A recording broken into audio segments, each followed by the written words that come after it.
We have more familiar faces joining the Buffalo Bills and looking ahead to the Baltimore Ravens this week on the Wandering Buffalo podcast. You're now listening to the Wandering Buffalo podcast with your host, Justin Goddard.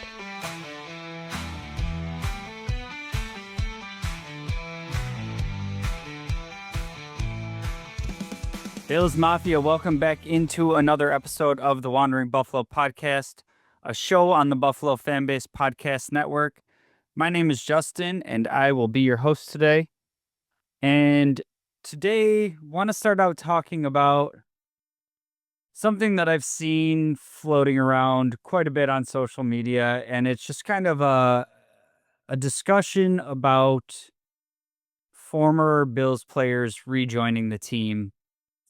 The latest iteration of this obviously being Gabe Davis, but since we last talked, there was also Jordan Phillips and Jordan Poyer brought back into the fold. And I've seen a lot of criticism of Brandon Beane and, a lot of people just not too excited about these aging players that don't necessarily, maybe we don't think they have it anymore. And just wanting something different from those positions. And I'll just start off right from the bat here and really say not only do I like these additions, it's something I don't really see a ton of downside with. Now, granted, originally speaking, these guys weren't really expected to make any noise on the 53. It was kind of veteran depth, culture guys, locker room guys. And of course, the instance that changes here pretty quickly is since having signed Jordan Phillips to the practice squad, we of course see Dwayne Carter go down with an unfortunate season-ending injury. Separate story there, but real tough break for the young man.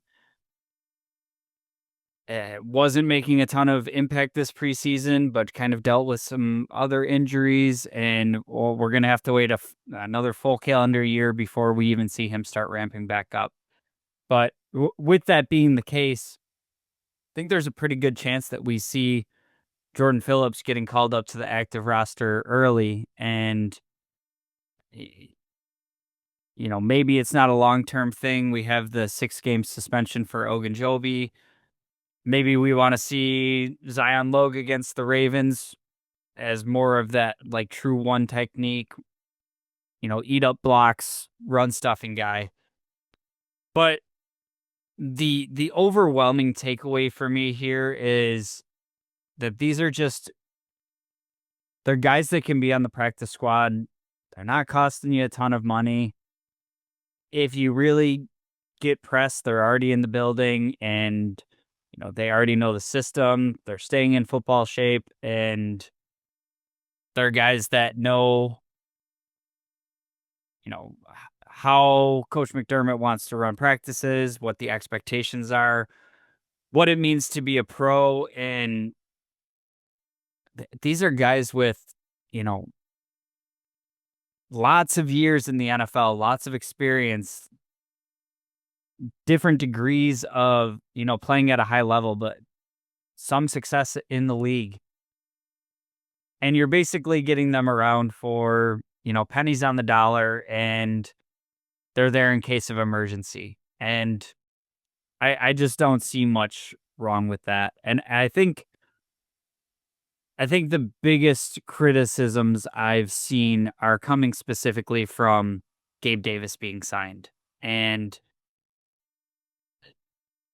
to me, it's a whole different story if he is, signed to your active roster and he's bumping somebody off that's been here working all off season. Like, if they were to have brought in Gabe Davis this week and brought him to the 53 and cut Tyrell Shavers after everything he just earned, yeah, I'd be having a whole different conversation. But this is a situation where we already have, our top 6 on the active 53. We have receivers on the practice squad. You're talking about Gabe Davis being brought in as wide receiver 8, 9, somewhere that far down the depth chart. And, a lot of things really have to happen for Gabe Davis to ever see the field. And I guess one of those things could be he's just going so bananas in practice that you feel forced to elevate him. Somebody playing super underwhelmingly and you think that that's, a chance at an upgrade. Somebody I look at for this, very different skill sets, but Elijah Moore, you know, huge buzz starting out training camp and then kind of got a bit quiet and didn't do a ton with his opportunities in preseason. Maybe push comes to shove down the line, you think that's an opportunity to upgrade a position, but there's still guys in front of Gabe Davis on the practice squad even.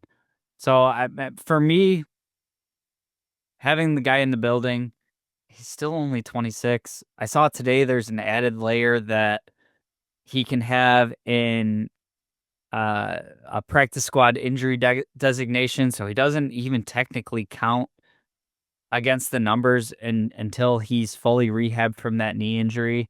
And it's a guy that, yes, had his ups and downs in Buffalo, but he's also had very meaningful production with Josh Allen. There's familiarity. They were great in the scramble drill together. And, the biggest problems came about with Gabe Davis was a lot more to do with him being over promoted to wide receiver 2 and not living up to those expectations. When he was wide receiver 4 or 5, he was excellent in that role. And he still does those things that you loved, the when a play breaks down, having the chemistry with Josh Allen, blocking, working hard, all those things that the team loved about Gabe Davis can still be true. And you kind of have him in with super low risk, and worst case scenario, you cut him off the practice squad because you can find somebody else that you think has a chance to be more impactful. I just can't really see the negatives to this. And, again, the conversations happened with Jordan Poyer and Jordan Phillips. And for me, if you really get to a point where these guys are actually taking the field, a lot has gone wrong. And even if you end up in that circumstance, you could still do a lot worse than these guys that have had a good amount of success with the team. Granted, the Jordan Phillips situation, you know, being added to the practice squad, possibility of kind of immediately being called up to the roster based on a season-ending injury. Not super ideal. I would prefer Phillips to be much more of in case of emergency guy, and I think that the layer of the Ogunjobi suspension matters a ton here because in a typical situation, you would hope that your defensive tackle doesn't go down with a season-ending injury right before the season starts. And I do think it was a little bit of a numbers game of, running a little bit tighter and having to make decisions when Ogunjobi is back. And your hand was kind of forced here. And you're just kind of looking at it from the perspective that I just talked about of a guy that has familiarity with players, team, scheme, expectations, how things are done. You could do a lot worse than a guy like that. If you're forced to pivot and add somebody to your roster week of the first game being played. So to me, it's kind of an embodiment of why you go out and make a move like that, because you never know when these injuries could happen. And yes, I would love to have all, top 4 round developmental guys that I think will be future starters. But the reality is that's just not what the practice squad is. Yeah, you're able to have some developmental guys there, but you have 6 spots designated for veterans. Those are kind of your emergency next guy up spots. And kind of rounding out the rest of the roster of the practice squad ends up being, late round picks, undrafted free agents, guys that you hope can develop and maybe earn like one of those last spots on the roster. We look at a guy like Tyrell Shavers doing that this year. It's still a pretty rare thing to happen in the NFL. And, if you want to have, I'll call it more serious depth and competition there and developmental guys, you're not sneaking 4th round picks onto the practice squad. Other teams are going to steal them. So for being very low cost options, guys that found a home in Buffalo, I love all of these moves. And I'll put one last caveat on it of, just what the expectations should be with this is we saw Micah Hyde brought into the practice squad late last season. Very similar story here. We don't really expect him to play, yada, yada, yada. People were still calling for Micah Hyde to play. But I don't know if this is just me reading into it, if this makes me feel better about things, whatever the case may be. But I do think could also be a certain level of like a loyalty to these players for how much success they've had without being able to get over the hump. And if you're going to round out your practice squad with, like I said, having 6 veterans can be on the practice squad, do you think maybe the organization wants to fill that with some guys that have been around the team that have been here for these awesome seasons ending in brutal losses? Do you think maybe they want those guys in the building so if this is a year that the Bills are able to get a Super Bowl, like, yeah, maybe it's not exactly how you guys wanted it, being out there, being an impact player.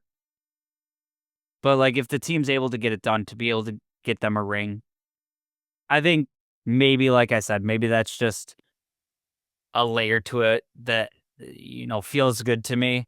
But the way this organization runs, I wouldn't be super surprised by that. That's my thoughts on the veterans being added to the practice squad. Looking ahead to this coming Sunday night, Bills Ravens, first game of the season. It's arrived, and just kind of looking at some of the practice notes from the Bills today, it does seem like kind of on a trajectory towards being a little bit healthier than it may have seemed even, a week or so ago. Christian Benford's out there practicing. We saw Shakir practicing. Seen guys that were like in non-contact jerseys practicing more in full. I did see it looks like Trey White didn't practice today, but has not been ruled out for the game yet. So we'll see what happens there. Khalil Shakir looking like he was moving pretty good. Starting to feel a little bit better about the injury situation. One for me that's still super concerning and up in the air is Tyler Bass. Last we saw him was in the preseason game. Missed a 26-yard field goal, came into that game with a cap of kicking 48 yards. And this is a game against 2 of the AFC heavyweights, and this could very well come down to a field goal wins it. And we got Old Faithful back there, kicker 2, Ray Davis. That's fun in the preseason, but deciding a game that could very well down the line have implications of tiebreakers, talking seeding, very real chance that these two teams are duking it out for the 1 seed. As much fun as it was to watch Ray Davis hit a field goal in preseason, I don't want that to be, a decision that has to be made, in game with the game on the line. Even if Tyler Bass is playing, like, how good do we feel about it? He's been largely missed training camp and valuable reps due to this pelvic injury. I feel like we haven't really gotten definitive answers on exactly what's going on. The alternative is maybe you feel like he's not ready to go week 1, and now we're, working out kickers and bringing somebody in that could be, have meaningful kicks in this first game of the season. So don't feel great about that. And the game itself, I feel pretty good about the Bills' chances going in. There's injuries, there's some factors that make me not love getting Baltimore week 1. Big tests for these young defensive tackles that are factored in to have even more meaningful roles now with the injury to Dwayne Carter. I think that it'll be a big welcome to the league type of matchup for them, trying to stop the uniqueness of Lamar Jackson, what he brings to the game, not only as a runner, but with his pocket mobility, what he's able to do as a passer, uh, running ageless running back in Derrick Henry, who's going to straight up punch you in the mouth while surprising you with speed. I just think there's a lot in this game that makes it a super tricky matchup for the first game of the season. And what I will say about that is, if the Bills happen to come away from this Sunday night game against the Ravens, taking a first loss of the season, it always sucks starting the season 0-1. And, especially for that stretch of like the first 4 games, it makes any other loss feel that much bigger. But over the course of the season, it theoretically shouldn't matter that much for where the Bills are going. Yes, it could come and play for, like I said, tiebreakers down the road, but there's so much that has to happen between then and now of, injuries can happen. Either team could have, a rough stretch of games where they lose some that you don't expect them to lose. The ultimate thing for me here is, yes, I think the Bills are capable of getting, and you can hope for the 1 seed.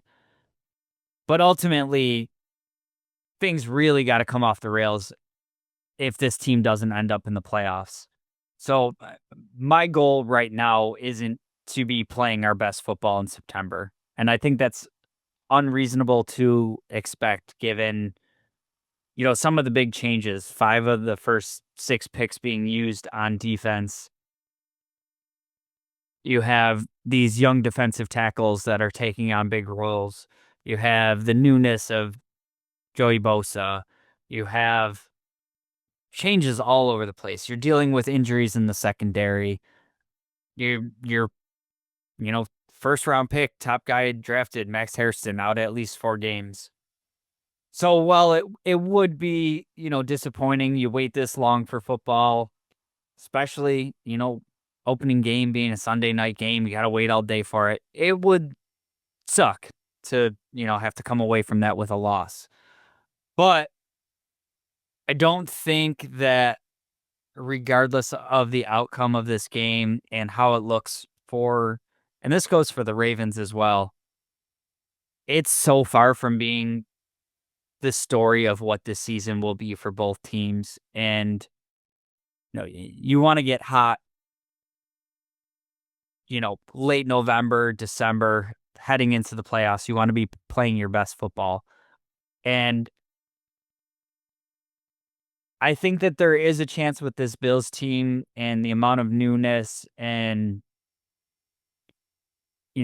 a lot of changes, not only with the players, but the coaching staff. I think that there is a chance that early in the season, we're dealing with some growing pains and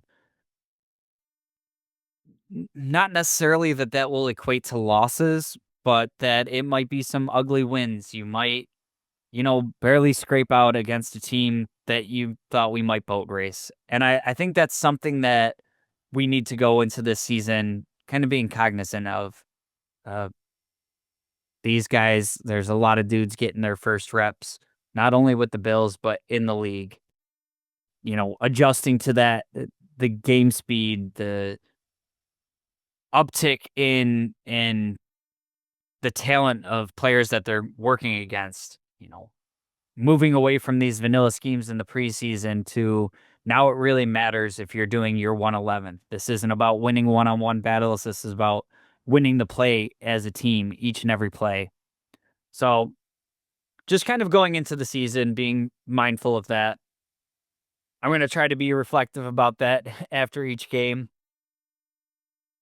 I'm a fan before anything else. I do ride too high with my emotions and too low sometimes and all that stuff as well. But particularly for this first portion of the season, and I'll go as far as to say into the bye week, I think we just have to be cognizant of that. And like I talked about on last episode, there's almost like a built-in, not quite halfway point, but this this feeling of there might be kind of like two different seasons going on here of, the Ogunjobi and Hoyt suspensions for 6 games. You can get them back. Then you're going into the bye week, and coming out of the bye week is the trade deadline. So, you know, ironically, sadly, one of the guys that I was specific talking about that with was Dwayne Carter on the last show of, you better go out and show something because Ogunjobi was brought in to have a role on this team. And week 6, he's coming back and he's coming for somebody's job. So what are you going to put on tape that says that that's not going to be your job? And that still exists to me kind of across the defensive line of guys being highly motivated to be able to keep their job. And defensive line was the example for me, but kind of projecting this throughout the roster of, if you have questions at cornerback, if you have questions at safety, if injuries pop up, there's like a perfect break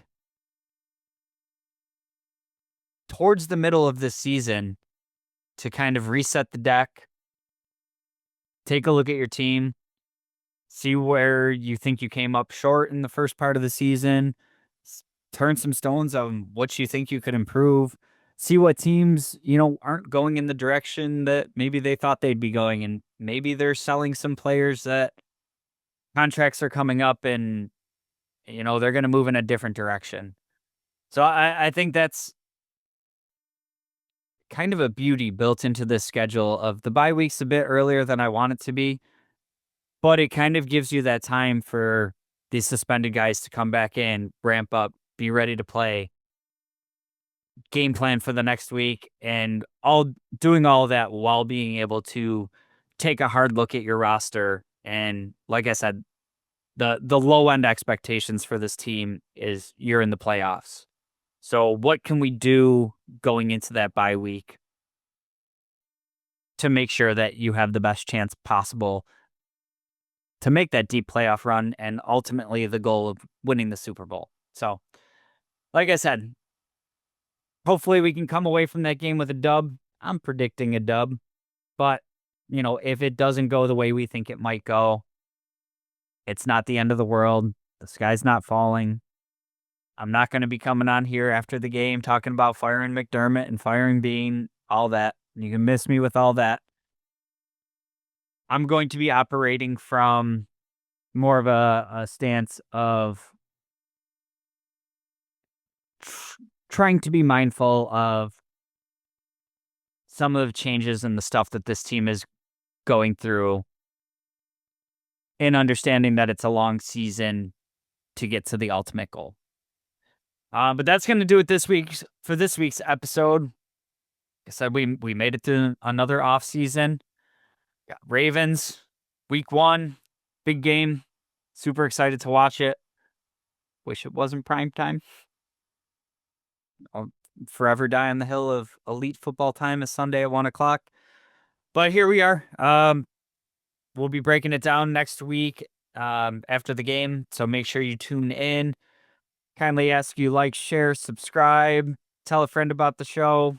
Make sure you subscribe so you don't miss any episodes coming out. Until next week when we're breaking down the first game. And as always, thank you for joining me, and go Bills.